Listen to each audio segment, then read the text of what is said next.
సర్కార్ భూమి స్వాహా ముల్కాల శివార్లో 10 గుంటల ప్రభుత్వ భూమి కబ్జా గజానికి రూపాయలు 10,000 చొప్పున విక్రయించేందుకు సిద్ధం నోటీసులు ఇచ్చేందుకు టైం లేదంటున్న కార్యదర్శి చూస్తున్నాం ఇది ముల్కాల శివార్లో 10 గుంటల ప్రభుత్వ భూమి గజానికి 13,000 చొప్పున 1.5 కోటి విలువ చేసే స్థలాన్ని ప్లాటింగ్ చేస్తున్న రియల్టర్లు కానీ కార్యదర్శికి ఆ ముల్కాల గ్రామ కార్యదర్శికి నోటీసులు ఇవ్వడానికి సమయం లేదట. ఇట్లుంటుంది మన అధికారుల పరిస్థితి. ఎంత అధ్వానంగా ఉంటుందంటే 1.5 కోటి విలువ చేసే ప్రభుత్వ భూమి దోచుకున్న పట్టించుకోరు, ప్రభుత్వ సొమ్మును అక్రమంగా అమ్ముకున్న పట్టించుకోరు. ఓ దిక్కు 1.5 కోటి భూమి అక్కడ మాయమవుతుంటే అధికారుల వ్యవహారం చూడండి. నాలా కన్వర్షన్ చేసి అక్రమ రిజిస్ట్రేషన్, మరి అనుమతులు లేకుండా రిజిస్ట్రేషన్ ఎలా చేస్తారు? అలా చేయడానికి రూల్స్ ఒప్పుకోవు కదా అని వెంచర్ నిర్వాహకులను ప్రశ్నిస్తే నాలా కన్వర్షన్ చేసి ప్లాట్లను రిజిస్టర్ చేపిస్తామని చెప్పారు. ఈ మేరకు సబ్ రిజిస్టర్ ఆఫీస్లో అంతా సెట్ చేసామన్నారు. మరి ఎప్పుడైనా ఈ 10 గుంటల ప్రభుత్వ భూమిని ఎలా నాలా కన్వర్షన్ చేస్తారు అంటే రెవెన్యూ అధికారులకు సైతం అమ్మేమ్యాలు ముట్ట చెప్తామని అన్నింటికి కలిపే ప్యాకేజ్ సెట్ చేసుకుంటామంటూ సమాధానం చెప్పారు. ఈ ఇల్లీగల్ వెంచర్కు ఇప్పటివరకు ముల్కాల పంచాయతీ కార్యాలయం నుంచి ఎలాంటి నోటీసులు ఇవ్వలేదు. ఇదే విషయమై ఇటీవల నమస్తే తెలంగాణ పంచాయతీ కార్యదర్శి శ్రీనివాస్ను సంప్రదించగా అనుమతులు లేకుండా వెంచర్ ఏర్పాటు చేసిన విషయం తమ దృష్టికి వచ్చిందన్నారు. ఓకే, దాని యజమానులను వచ్చి కలవమని చెప్పామన్నారు. మరి నిబంధన ప్రకారం నోటీసులు ఇవ్వాలి కదా అని అధికారులు ప్రశ్నిస్తే 2 రోజులు చూసి నోటీసులు ఇస్తామన్నారు. ఇదే విషయాన్ని 4 రోజులయ్యాక మళ్ళీ నమస్తే తెలంగాణ పంచాయతీ కార్యదర్శిని అడగగా ఎల్ఆర్ఎస్ పనుల్లో బిజీగా ఉన్నానన్నారు. కూర్చొని నోటీసులు తయారు చేసే తీరిక తమకు లేదన్నారు.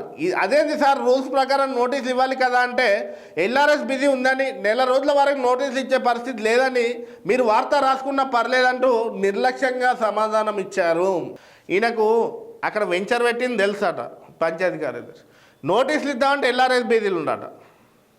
వాళ్ళను ఆ వెంచర్ పెట్టడం రమ్మని ఫోన్ చేసినా అంటే ఎందుకు ఫోన్ చేస్తున్నావు, కూర్చొని మాట్లాడుకొని సెటిల్మెంట్ చేస్తున్నావు. నువ్వు నీకు బాధ్యత ఉన్నప్పుడు ఓ పంచాయతీ కార్యదర్శి ఆ వెంచర్లో ఆయన ఏదైతే వెంచర్ చేసి హద్దురాలు పెట్టిండో చర్యలు తీసుకొని అదేదో ప్రభుత్వ భూమి ఉంది అన్నప్పుడు ప్రభుత్వ భూమిని కాపాడడానికి రెవెన్యూ అధికారులకు ఫిర్యాదు చేసి రెవెన్యూ అధికారులు పంచాయతీ కార్యదర్శి సంయుక్తంగా చర్యలు తీసుకొని బోర్డు పెట్టే హక్కు లేదా, బాధ్యత లేదా? ఉద్యోగం ఎవరి కోసం చేస్తాను? ఈరోజు నమస్తే తెలంగాణ 4 రోజుల క్రితం మాట్లాడినా అదే మాట్లాడతావు, మళ్ళీ నిన్న మాట్లాడతాడు. వార్తలు రాసినా పర్లేదంటే మరి ఎంత ముట్టినాయి? ప్రభుత్వ భూములు నువ్వు అమ్ముకున్నావా? మీలాంటి దొంగ అధికారులు ఏమంటే ఈరోజు ప్రభుత్వ భూములు రాష్ట్రంలో అమ్ముకుంటున్నారు. రియల్టర్లు అమ్ముకొని పేద ప్రజలకు అంటగడితే పేద ప్రజలు నమ్ముకొని ఆడ ఇల్లు కట్టుకుంటే హైడ్రా పేట్రా ఇప్పుడు ఇల్లు కూలగొడతారు. వాళ్ళు బిచ్చగాళ్ళు అవుతారు. పేద ప్రజలు మధ్యతరగతి ప్రజలు నమ్ముకొని ప్రభుత్వ భూమిని కొనుక్కుంటే బిచ్చగాళ్ళు అవుతారు. ఈరోజు ప్రభుత్వ భూమిని కబ్జా చేసినందుకు రియల్టర్లు ఎవరైతే రియల్టర్లు ఉన్నారో రమ్మని ఫోన్ చేసిండట. రమ్మని ఫోన్ చేయాల్సిన అవసరం నీకేందా? నువ్వు ఒక పంచాయతీ కార్యదర్శి బాధ్యత ఉన్నప్పుడు ఆ వెంచర్లో ఎలాంటి క్రయ విక్రయాలు జరపద్దని ఫ్లెక్స్ పెట్టే బాధ్యత లేదా, బోర్డు పెట్టే బాధ్యత లేదా? ప్రభుత్వ భూమి అమ్ముతున్నారు సార్ అని చెప్పి రెవెన్యూ తహసీల్దార్కి ఫిర్యాదు చేసే బాధ్యత లేదా? ఎవరి కోసం పనిచేస్తారు ఈ పంచాయతీ కార్యదర్శి? ఒక నమస్తే తెలంగాణ రిపోర్టర్ ఫోన్ చేస్తే కూడా వార్తలు రాసినా పర్లేదంటే మరి ఎంత ముట్టినాయి? ఈ ప్రభుత్వ భూమి అమ్ముకున్నా అంటే నీకేమైనా వాటా వచ్చిందా? కబ్జా చేసిన వాళ్ళు నీకేమైనా వాటా ఇచ్చిర్రా? ఇలాంటి దొంగ అధికారులు ఏమంటే ఈరోజు పేద మధ్యతరగతి కుటుంబాలు మోసపోతున్నాయి. హైడ్రా పేరిట ఇలాంటి అధికారులు అనుమతులు ఇస్తే ప్రభుత్వ భూములకు కూడా వెంచర్లలో అనుమతులు ఇచ్చి రిజిస్ట్రేషన్ సహకరించి వెంచర్లు అక్రమ వెంచర్లు లేఅవుట్ లేని వెంచర్లకు సహకరిస్తేనే ప్రజలు మోసపోయి కొనుక్కొని ఇల్లు కట్టుకొని మోసపోయి బిచ్చాలు అవుతారు, రోడ్డెక్కి బతుకుతుండ్రు.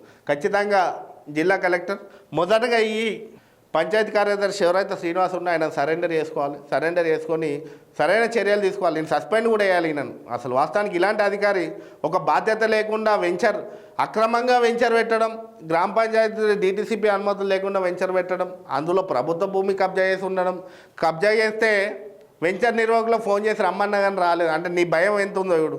నువ్వు ఒక బాధ్యత గల అధికారం అయితే వెంచర్ నిర్వాహకులకు ఫోన్ చేయగానే రావాలి.